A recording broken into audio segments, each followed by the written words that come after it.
Okay, on to board comments. Anybody want to start? I'll start.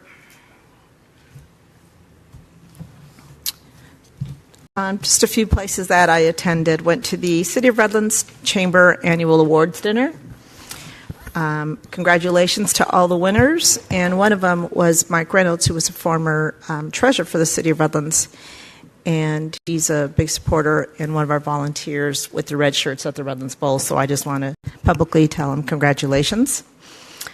Civics Day was fun. All of us participated. That was a great day. And it's years of history that's been going on for many, many years. And it's nice to see our young ones come in shadow and then, hopefully do their public service in the future. And they did a great job. So thank you to the Optimist for hosting once again, for hosting the lunch. And if Mr. Cabral, if we can send a letter to Optimist thanking him, please, for hosting the event, that would be great.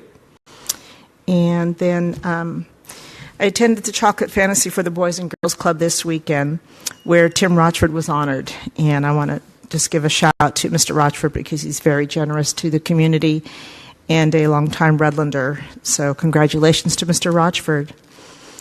And then also just congratulations to Mark Blind on his retirement. I saw that on here. And thank him for his service, and thank you for being with us, and wish him all the best. I noticed that he's leaving in March, like soon. Yeah, not June. So congratulations to Mark, and enjoy the holiday weekend. Thank you. I'd like to go next. Anybody have anything? I just wanted to give a shout out to the Golden Bell Award that we received for the Bridge program. Seeing the videos about the program was really exciting, and the county recognized us for that award. And like Patty mentioned, Civics Day was very enjoyable, learning alongside the students about what they think the board is and should be doing, and trying to give them a little guidance. And so that was a good day. I just wanted to mention also that actually Friday I was not protesting against transgenders. I was supporting girls in their talks with the CIF Executive Committee in terms of having a safe and fair playing field, and the trauma that they go through with having to compete against biological boys and lose out on their scholarships and their awards, and having to dress in the locker room with a boy there. And some of them even choose to dress in their cars because they don't want a boy staring at them. So it was to, support the girls, which doesn't require being mean or hateful. It just requires being honest, that they don't want to be competing with the boy.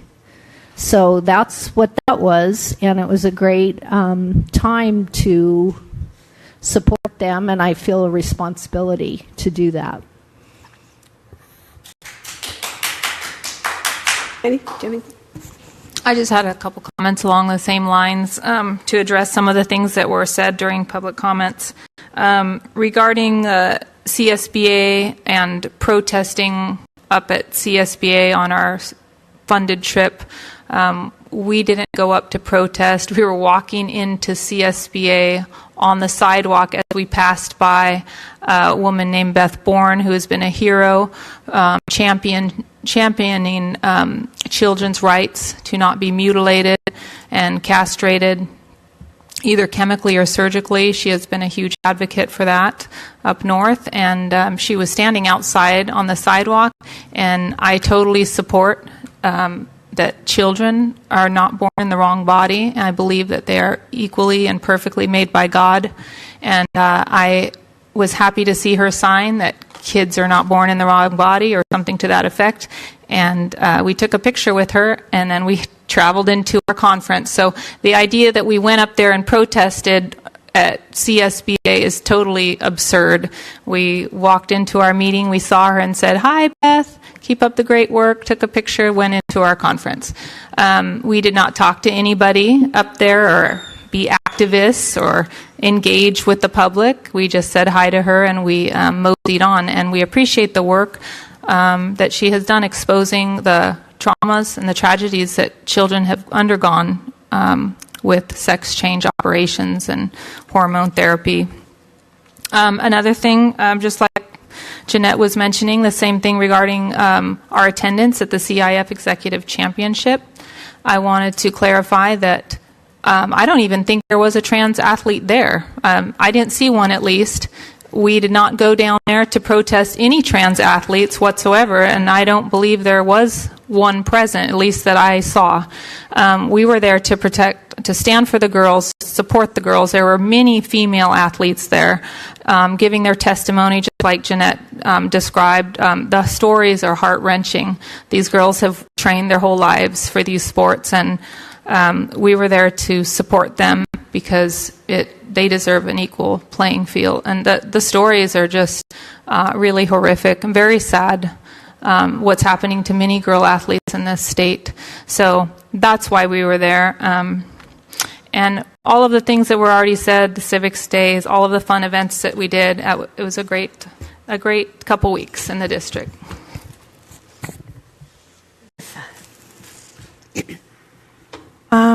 Again, just a thank you for everyone, Cabinet, our Superintendent, our CNS, the Optimists for Civics Day. I want to do a special shout out. I forgot my notes with their names to be sure, but I believe it was Zach, Marissa, Delilah, and Nora who were specifically shadowing as board clerk. I hope I was able to provide some information about the role and hopefully inspire them to either explore an avenue in public service or to see if maybe, maybe they'll take more of an interest because they did seem very interested. I want to acknowledge that February is Black History Month, so thank you for all the contributions that our African American community members and those who came before us have made to our community. So I want to acknowledge that. I do, however, want to talk about something that's a little bit uncomfortable. I want to clarify some things. After the last board meeting, I received a lot of thank yous and for my vote, and I have to clarify that I don't want to lay off anybody at all. I mean, it's with the way the economy is. This is just, it's horrible. I mean, everybody is drowning, if not just treading water. And it's horrible the way these things turn out, and it's how our society is functioning right now with food costs rising, childcare costs rising. I mean, everything is going up, and no one is talking about how we're going to fix it. And it's always, like everybody at the bottom needs to fix it. And yes, our enrollment is down, and our attendance is down, and costs are up, and there's never going to be, well, I hope one day that there will be a solution to that because yes, our teachers throw way more money than they should, but into our classrooms. It's not to say that it's not appreciated. It shouldn't be that way. And getting a $350 credit back on your taxes is nowhere near sufficient because I've personally seen some of our teachers drop thousands of dollars into their classroom. But I want to acknowledge that my no vote was not because I didn't believe that these cuts needed to be made. I know there's some misinformation going around that, I'm more than happy to drive this district into financial ruin. That is not the case. At no point have I ever done anything in this seat to cause harm to this district, to cause harm to anybody.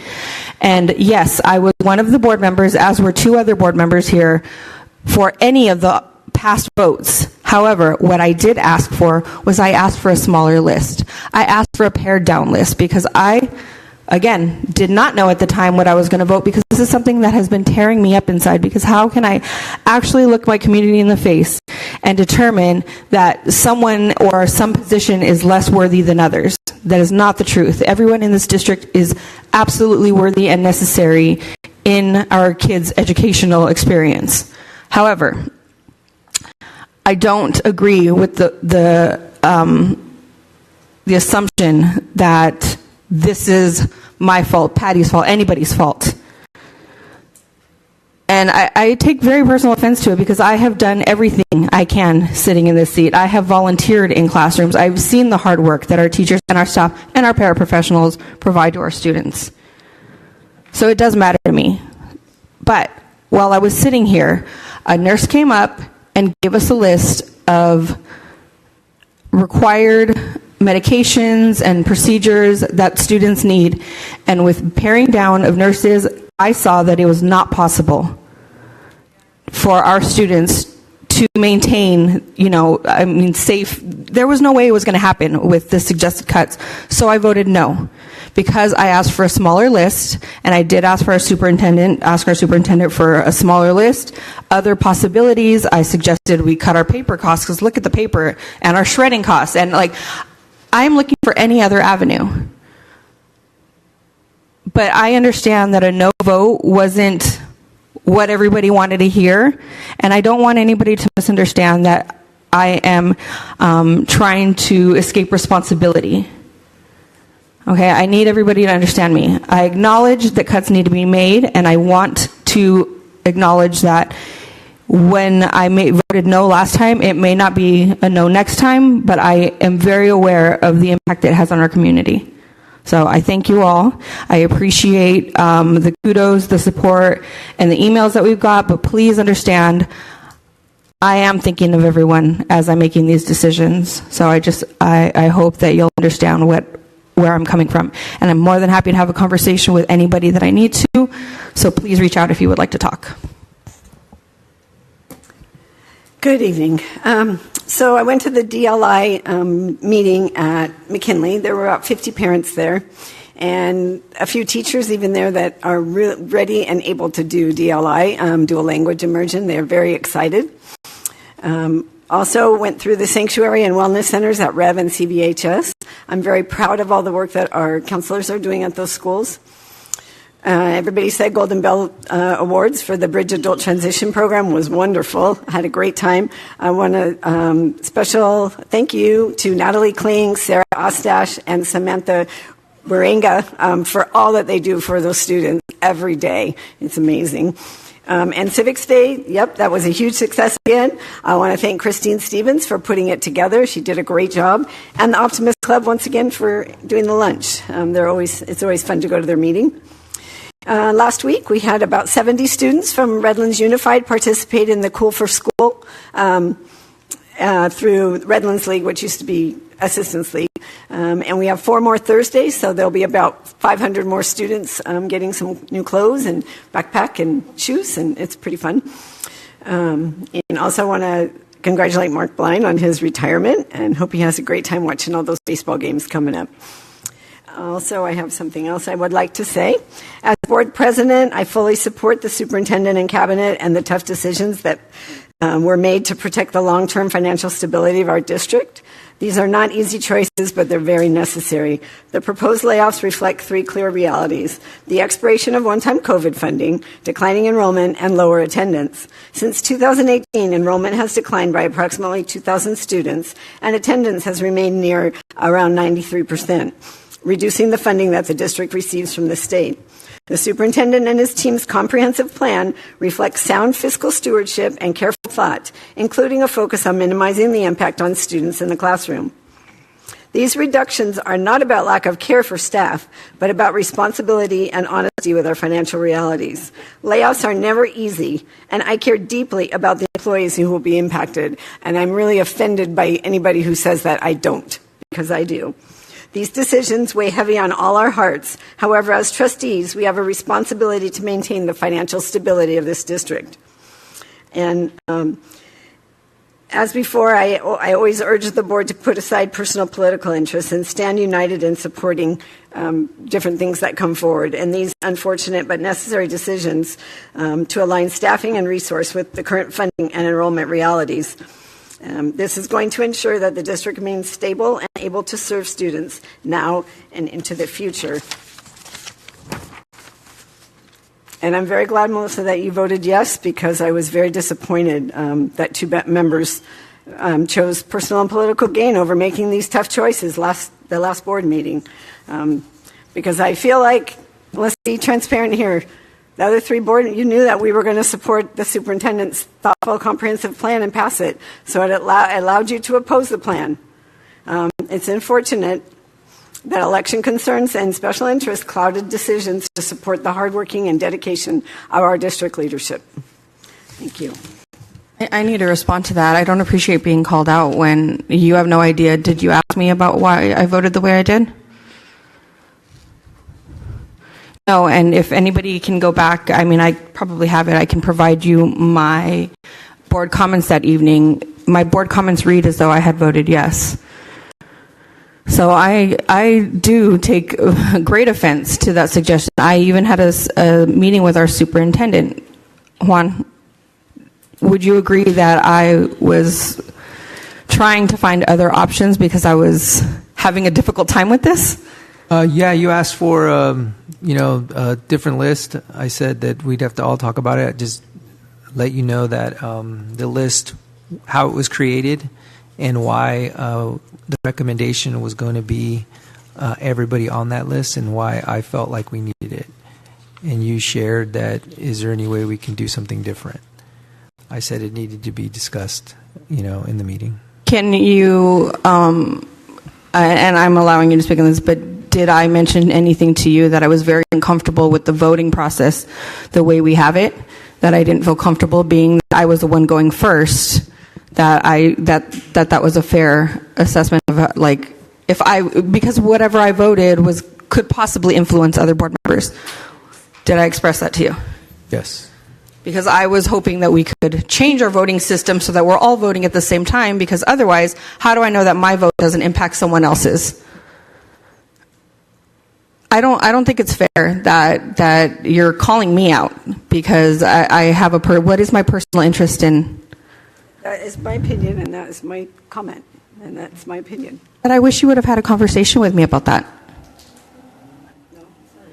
Yeah, I'm going to ditto that. I think that was insensitive of you to make a decision or a statement on that, on how we voted.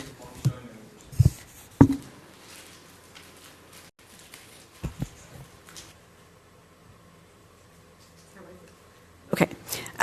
Superintendent's comments. Just an announcement. We are celebrating Black History Month at Clement Middle School on February 20th from 4:30 to 7:30, and the community is invited. It's an annual event that we have. It was hosted at Clement last year also, and the kids do a wonderful job of having historical figures represented. So hopefully you can make it. 4:30 to 7:30 on February 20th, our Black History celebration at Clement Middle School. I think it is a Friday.